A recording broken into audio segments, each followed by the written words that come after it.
Hello, young learners. Today, I've come with a bit, or you can say a very sensitive topic. That's a poem, actually.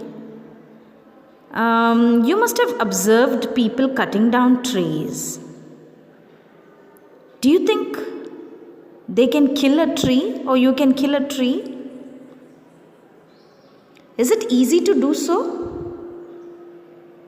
Is it easy? Do you think it's easy to kill a tree?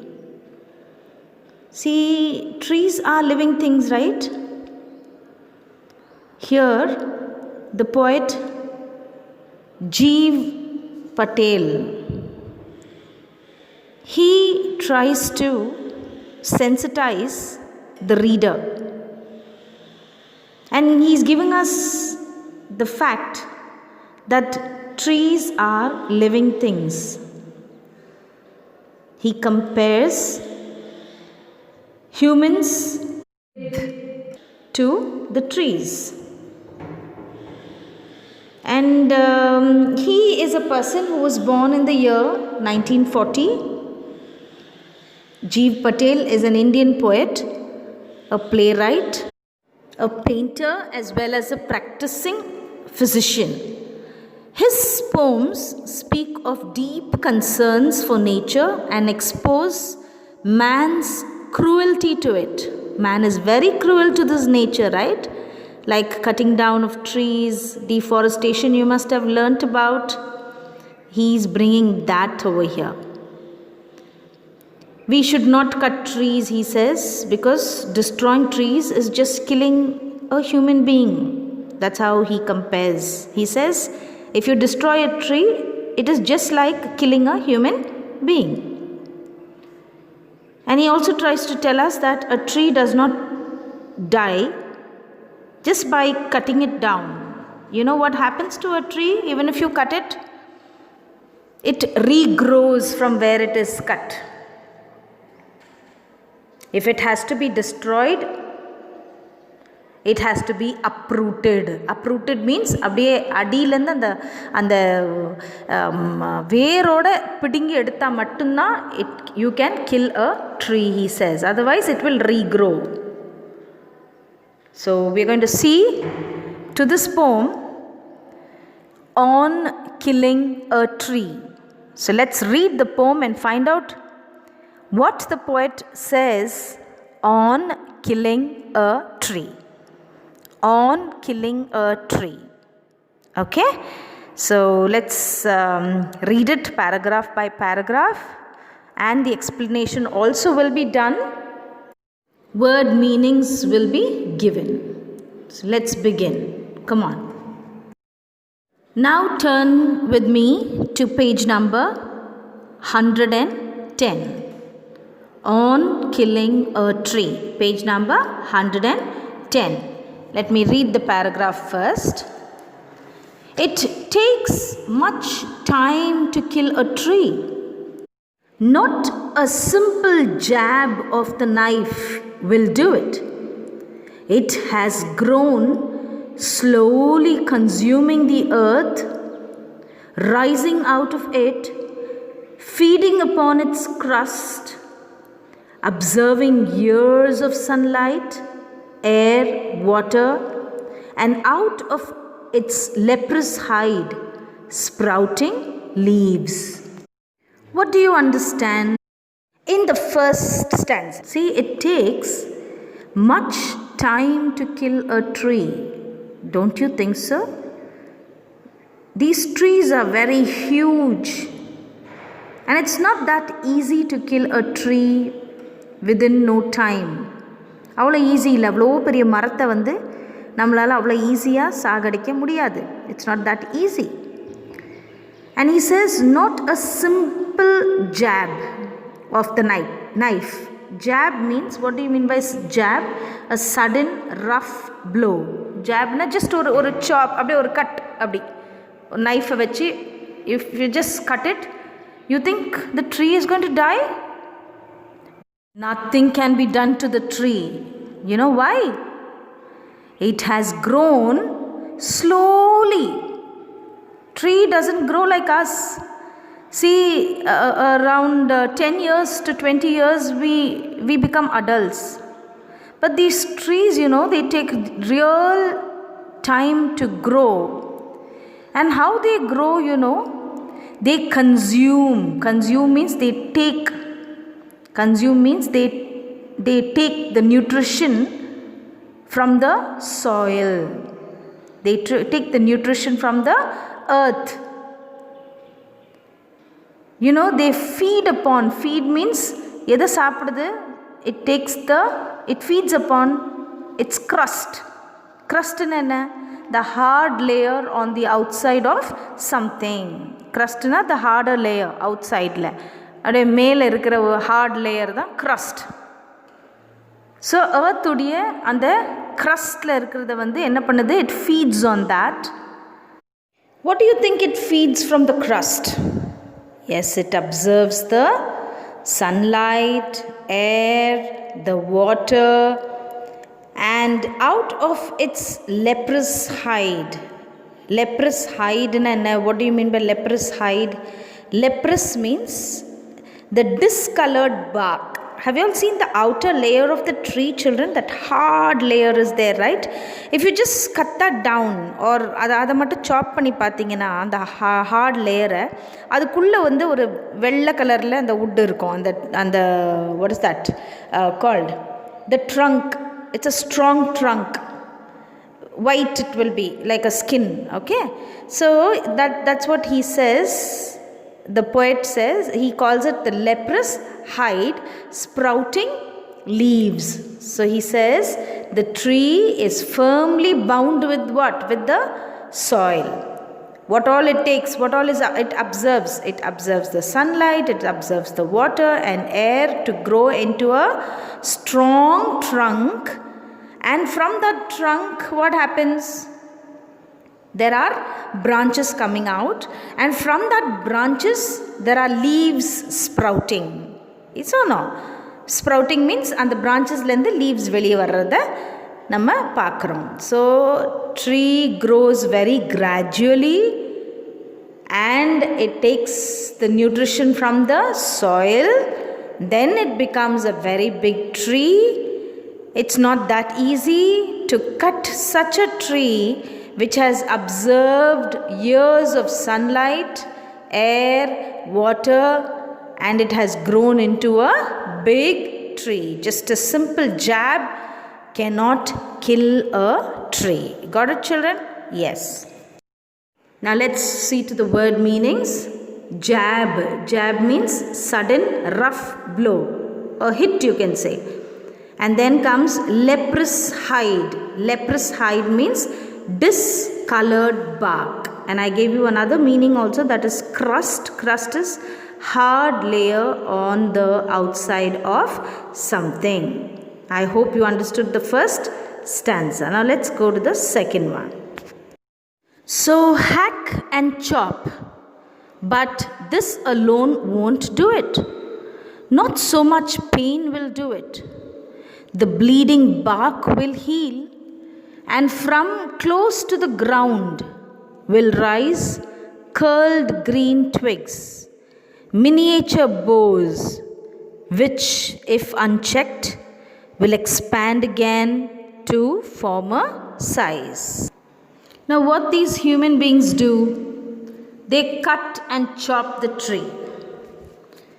But this alone won't do it. This alone is not going to help, or it's not going to destroy the tree. It is not going to give much pain also. Not so much pain will do it.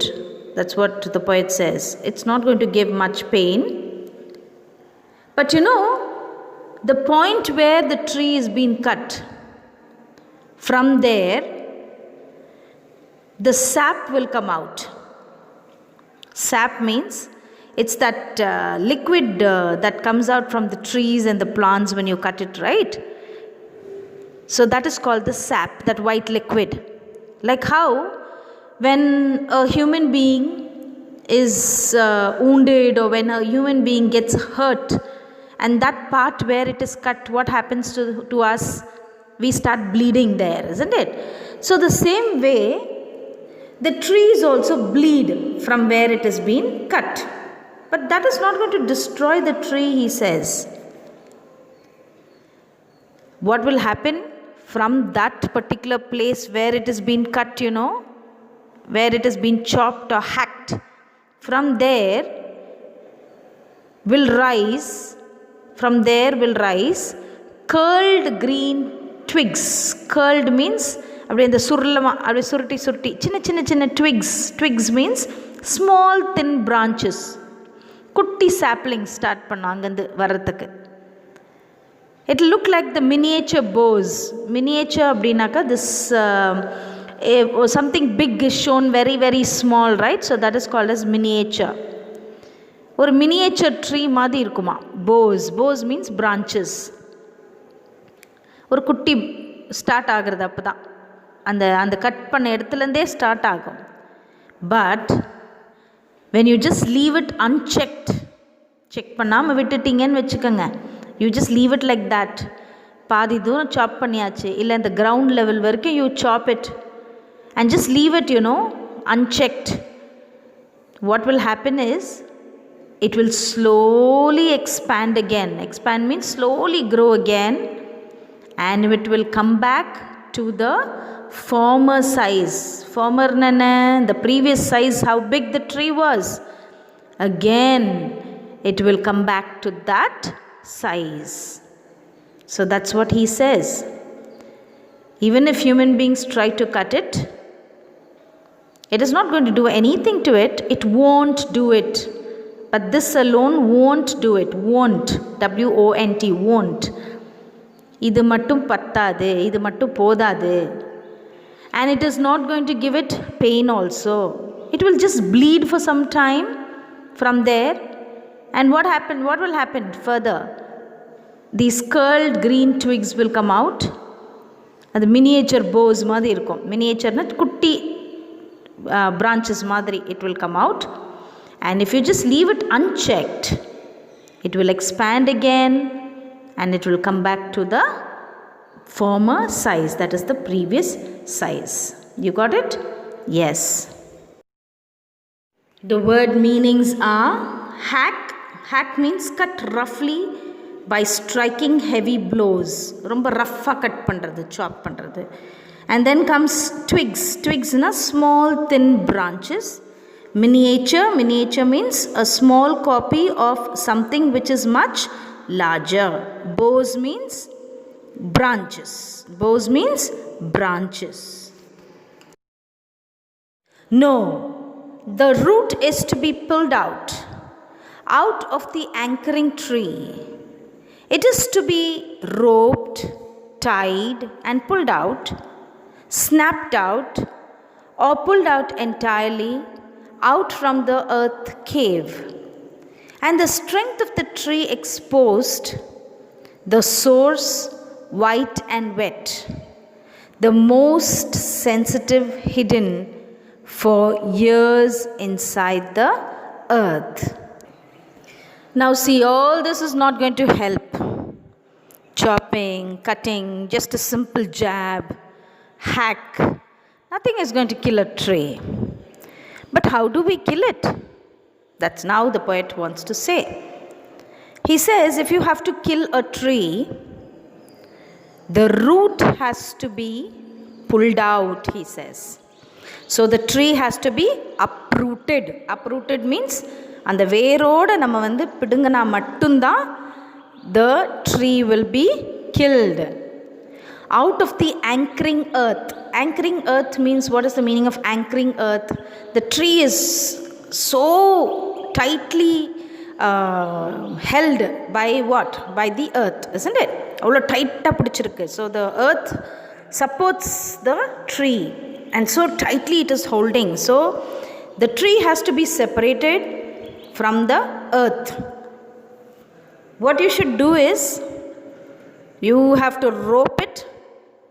Take a rope, tie it, pull it out, snapped out, and pulled out, snapped out. Snapped out means chopped out. Whatever you chop it and then pull it out. The entire thing is with the roots you have to pull it from the earth cave. So the earth is holding tightly, isn't it? So from that cave means from inside the earth, it has to be just pulled out like that. And when the strength of the tree is exposed, when you pull it out, the tree loses its strength. When it is exposed means when it is taken out, shown. When it is taken out, the strength of the tree is exposed. And how does that roots look like? It looks white, it seems. The roots are white in color. And also damp. Damp means what? Wet. Wet is damp. And that's the most sensitive hidden part. Don't you think so? That's the most sensitive hidden part. All because of that strong roots, the tree grows again and again. And this root is there for years inside the earth. Am I right? It is there for years. Have you all heard of people telling that this is 100 years old, this tree is 200 years old? So trees grow for long years.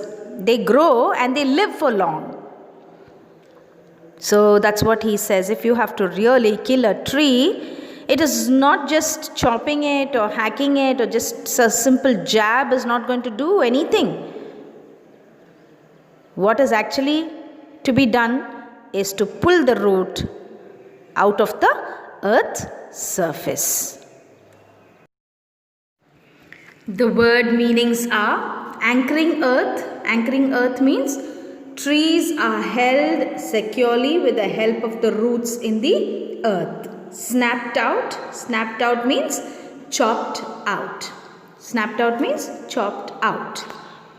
Then the matter of scorching and choking in sun and air, browning, hardening, twisting, withering, and then it is done. Once the tree has been uprooted, what happens? It will be taken out and thrown in the sun. And it withers. Withering means it becomes dry. So it withers, it dries up. Due to what? Due to the scorching. Scorching means the heat of the sun and the air. Due to the wind, it withers. All the leaves and all that just wither. They become dry. And due to the heat, the scorching heat of the sun, what happens is the tree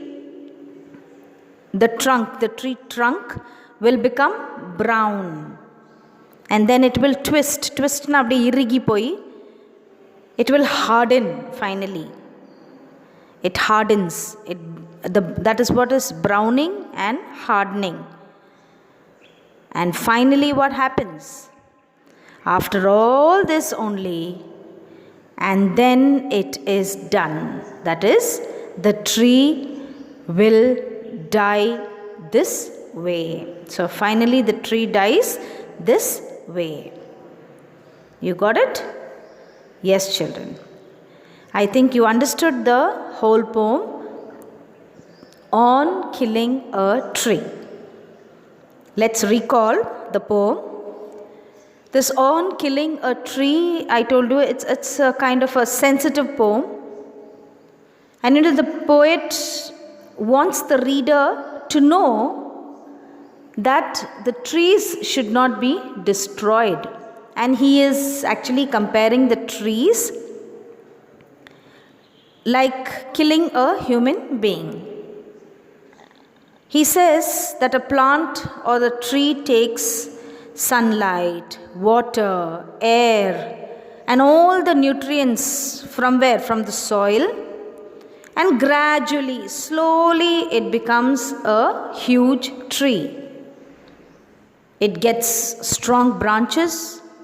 There are so many leaves grown on the tree. A simple jab or just cutting a tree cannot kill the tree. When you cut the tree, what happens? The sap comes out. What is that sap I told you? The liquid. And he compares that sap to a human being who bleeds due to the wound or hurt. When a man hurts himself or he has a wound, it bleeds, the blood comes out. The same way he says, when a tree is also cut, the sap comes out. And slowly it heals and slowly it becomes very normal. New branches come out from that. Tiny leaves grow and again it grows into a big tree. But if you really want to destroy a tree, what should you do? You have to uproot it. Uproot means what?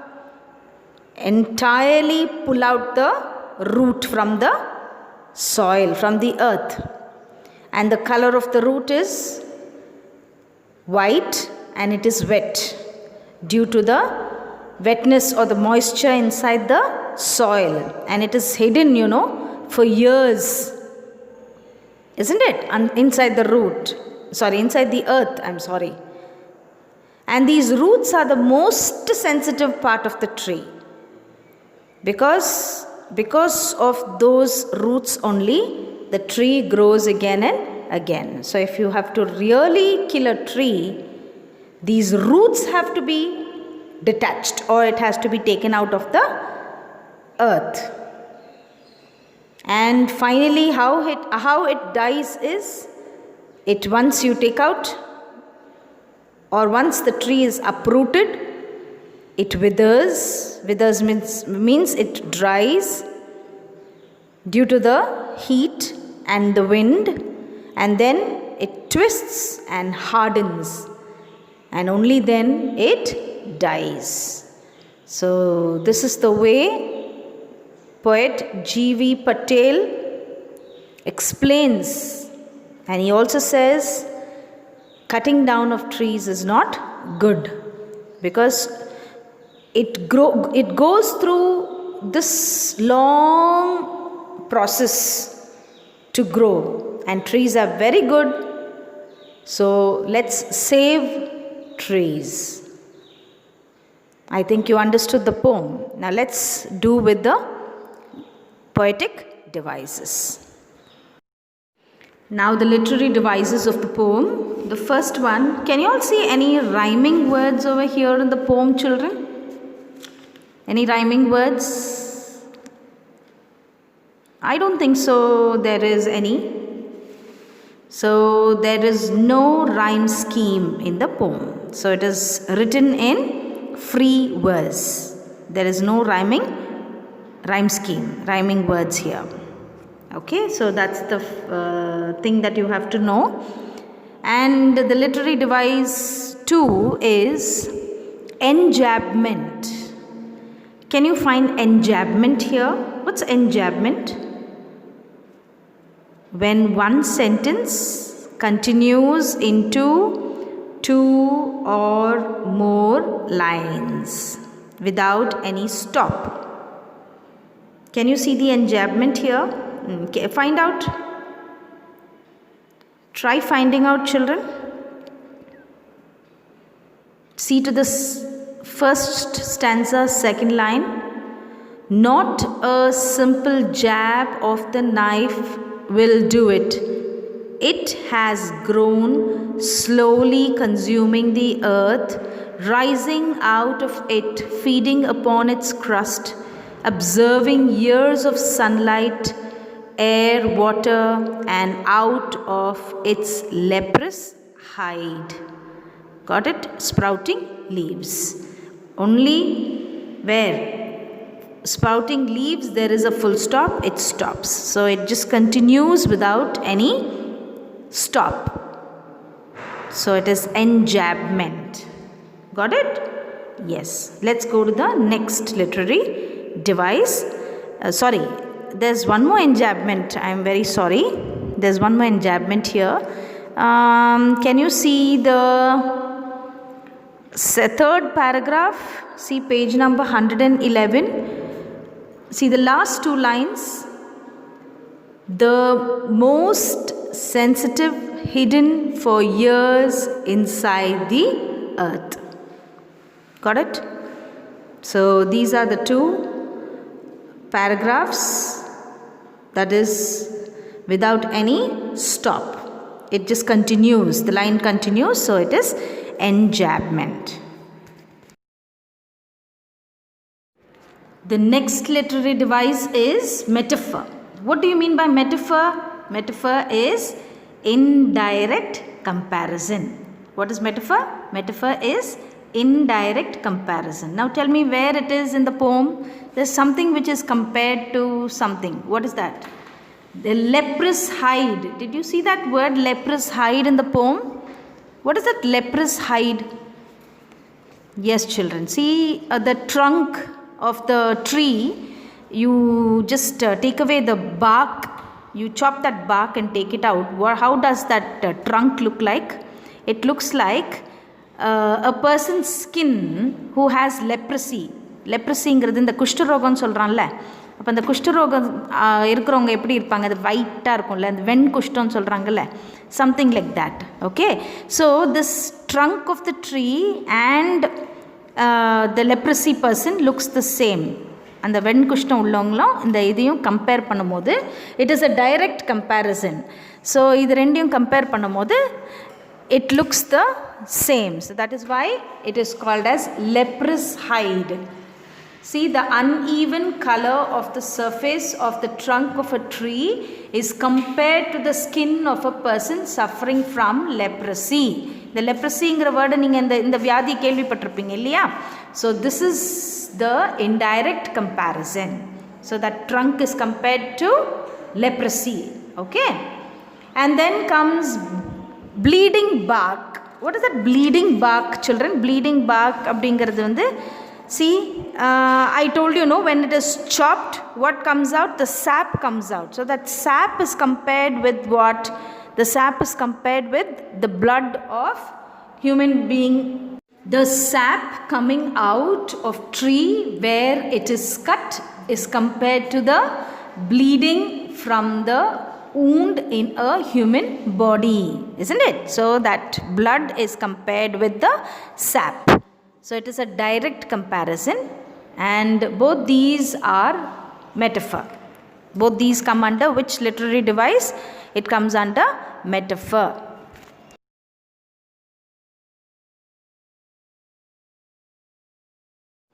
The next one is alliteration. Alliteration is the repetition of a consonant sound. Can you find a few from the poem? Where is it? The first one is bleeding bark. Where is this bleeding bark, children? It is in the second stanza, fourth line. Bleeding bark. So which consonant sound is repeated? B sound is repeated, right? Very good. Okay, and the next one is white and wet. White and wet. Can you see that in the third stanza? See page number 111. The fourth line, can you see white and wet? So which is the sound, consonant sound that is getting repeated? It is W. W sound. Very good. And then comes the repetition of a word or a sentence. That comes under which literary device? It comes under repetition. Can you find any repetition here? Any word getting repeated? I'm sorry. Yes, pulled out. See the third stanza, it is pulled out. Can you see? The first line is, the second line has pulled out, and again the fifth line has got pulled out. So pulled out is getting repeated. It is just to lay emphasis on it, to make it more interesting, to make it more important. These words or sentences are repeated in the poem. So pulled out is repeated. Got it, children? Yes, I think I have done with all the literary devices in the poem. And you have understood it also. So, On Killing a Tree, written by Jeev Patel, is being taught. The literary devices are being done. Hard words are being given. Okay, so I want you to learn. I will be sending you the classwork and the worksheet. Thank you very, very much.